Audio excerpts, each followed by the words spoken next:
You've come to the right place if you're a course creator looking to build more impact, income, and freedom. LMScast is the #1 podcast for course creators just like you. I'm your guide, Chris Badgett. I'm the co-founder of the most powerful tool for building, selling, and protecting engaging online courses called LifterLMS. Enjoy the show. Hello and welcome back to another episode of LMScast. Today we're joined by a special guest, Devin Walker from GiveWP. That's givewp.com. Welcome to the show, Devin. Hey, thanks for having me. I'm really excited to get into it with you about nonprofits in general and the whole concept of donation and giving and how it's not like your regular e-commerce. There's a bunch of specific considerations around giving and donations and what people can do. And also for course creators or membership site builders, different ways they can combine LMSs or courses or memberships with giving. To start, it's probably up by the time this episode is live and you're listening to it right now, but we have a new case study coming out with a company called Cause Labs that builds websites for nonprofits. They're using LifterLMS to educate girls in Africa in a particular area into the trades, which then gives them some upward mobility in society and more earning power in the family. So we're really excited about that, but not in the land of nonprofits, you also get into the concept of fundraising. So what, if you're a small nonprofit or a big nonprofit, and let's say it's a newer one, like somebody wants to start a nonprofit, how should they start thinking about donations and fundraising and lay the foundations both strategically and technically on the website to get the ball rolling and trying to raise money? Absolutely. So, when you're a new nonprofit, let's say you're just trying to get started off, seen lots of different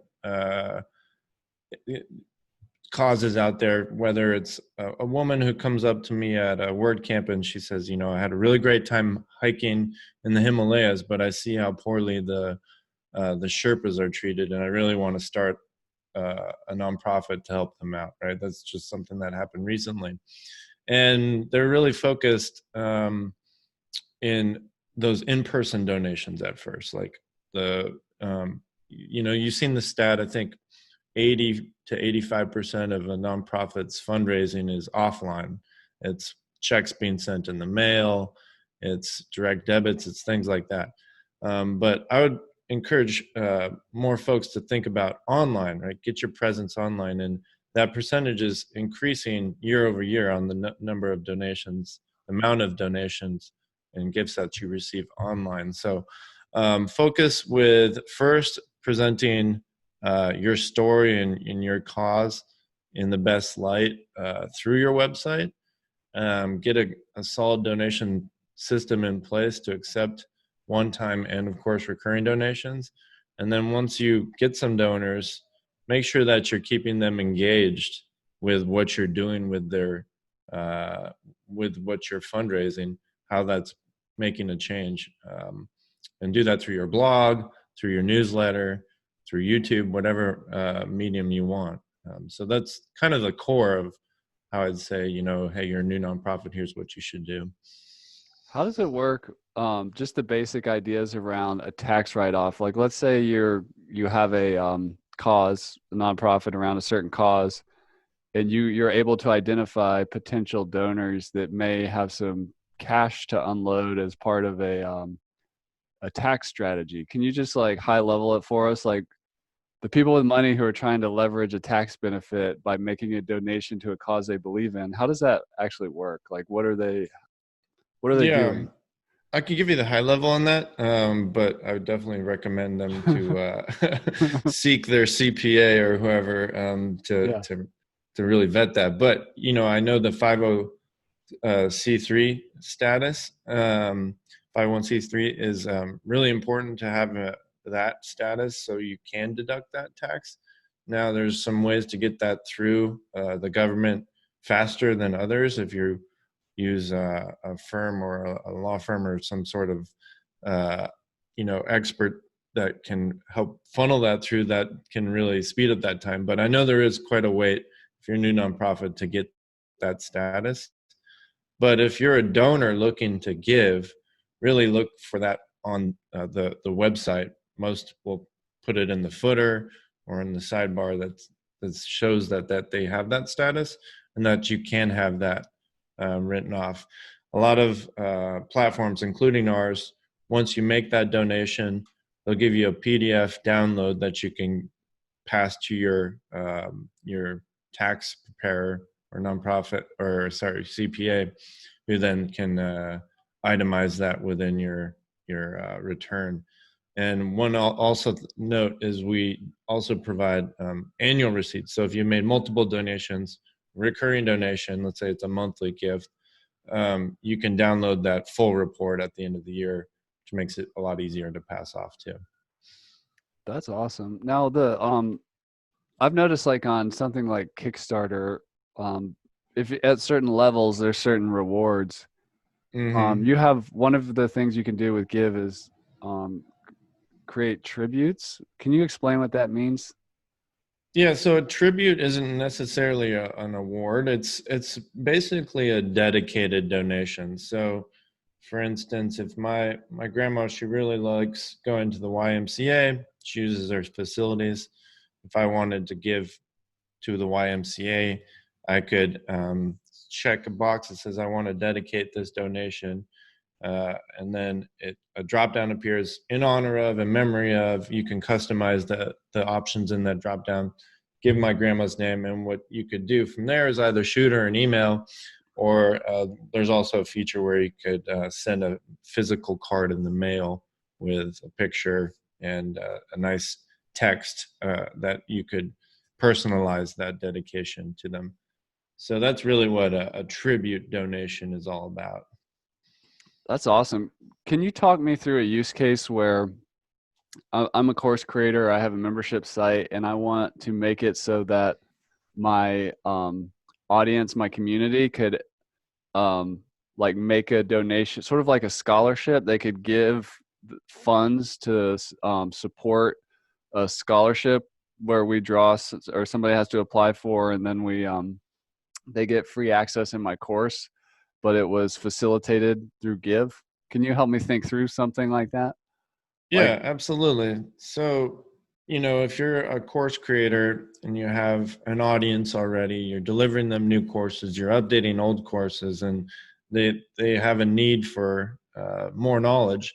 What you could do is do a giveaway, or a donation drive is a better word for it, and say, hey, the first 100 donors to give X amount of dollars, let's just say $20 more, $20 or more, can get access to our next course early, or our next course now, or next 3 courses. If you have a recurring donation and it's ongoing, we'll give you courses as they come out, as long as your donation is still going. And then, do that drive for maybe a certain amount of time, because you want to still make, your business thrive. So, and then maybe match the proceeds of that. You can do donation matching as well. Say, we'll give up to $1,000. That can really help push people into that, to giving, knowing that if I make a donation of $20, somebody else is going to match it for a total of 40. It's really going to help me out in getting me to donate. So those are a couple options you can do just to really, do good, and then also expand your reach. that's awesome. LifterLMS has its own Stripe integration and PayPal and Authorize.net, but we also integrate with Nice. WooCommerce. Mm-hmm. And I noticed you have a donation upsell for WooCommerce. Is that kind of like that what you're talking about there, where they can actually upsell into the donation while they're buying the course for themselves, kind of thing? Right. So within WooCommerce, what you would do is associate a donation form built within Give, and then at either the checkout in WooCommerce or within the cart, it's one or the other. You can upsell and say, if you want to give $5, you can have different amounts that they have, and that's actually attached to the order within WooCommerce and cross-reference between the two platforms. So then if you're a developer or if you have any sort of basic skills to query that data, you can do all sorts of things with it. That's cool. And what's fee recovery? Like, what does that mean? Yeah, so fee recovery is basically asking the donor to cover the payment processing fees of their donation. So if you are giving $100, usually Stripe is 2.9% plus 30 cents. That'd be giving that percentage on top of it. So your donation would be like $100 and 102.9 or $103.20 or something. I'm trying to do the math on the fly. But you can customize that per gateway, and then you can also set it as a flat rate. So there's a number of options there available. That's awesome. Let's say we're a wildly successful course creator and we're just rolling in the Benjamins and we wanna like start this nonprofit. And I'm reading through the Give blog and I'm seeing some of your users like Life Water International, um, the Real Joy Challenge, or no, that was Life Water as well. Mm-hmm. So San Diego refugee tutoring. Yep. Um, what do those companies do really well with your product? Like how do they get the most out of Give and really create the the fundraising that they want to have happen? Well, those two are good examples. So on the San Diego refugee tutoring, they've done some customization to the way our plugin works, but not a whole lot. Like they've done some, basic styling around making the donation form branded towards them, and maybe some stuff on the back end to make reporting tailored to them. But LifeWater is an example where they have an in-house development company, and they've done a ton of customization to Give to function in the way that they need according to what campaigns they want to run. So that's the way I'd really like align our platform versus others in the space outside of WordPress is if you're buying a SaaS product, like there's not too much you can do to shape it into what you want it to do. Whereas ours, it's like a piece of Play-Doh. Like it looks fine, it works fine out of the box, but you can make that into whatever you'd like and really customize it just like you would any other WordPress plugin that's coded in a way that's done the WordPress way with lots of filters, lots of actions, lots of template overrides to make it really into what you want. Keep listening. This podcast is not over. This is just a special message about this episode's sponsor, WP Tonic Managed WordPress LMS Hosting. Think of it as everything you need to have a professional online course training platform right out of the box, ready to go. Find out more about WP Tonic's Managed WordPress LMS Hosting by going to lifterlikes.com/tonic. Now back to the show.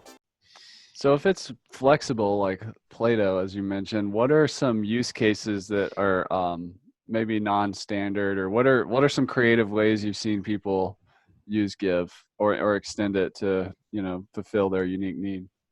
Yeah, I mean, I've seen a lot of like simple e-commerce implementations with it, which I don't really recommend too much, but that has been used for that. I've seen membership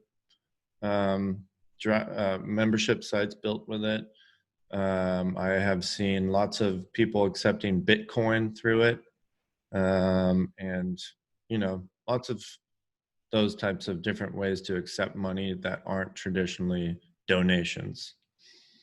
So as a pass-through for funds for various reasons. Exactly. A simple e-commerce utility. They might not want a whole cart system. They might just want to put different ways to purchase something simple across the site. And that's really what it can do pretty easily. What are some top things you've seen working for fundraising marketing? how do we make our fundraising activities go viral or just have a good chance of working and reaching maximum fundraise? Yeah, I mean, there's lots of ways you can do that. Most notably, like the ice bucket challenge was probably the most viral of recent memory, where they really got a lot of reach. I think they raised $300+ million throughout the lifespan of that campaign. And that was But for what? I'm trying to remember, what was that for? ALS? ALS, yeah, Okay. Yeah. yeah. There's fun and silly ways like that, but also heartfelt and moving ways to show a need and try to hit that sensitivity button. And folks, although increasingly our society is becoming more desensitized to a lot of that, but that being said, you can still really fundraise effectively through that. But storytelling, this is the bottom line. Tell Okay. stories, tell what you're trying to do, whether that's through video.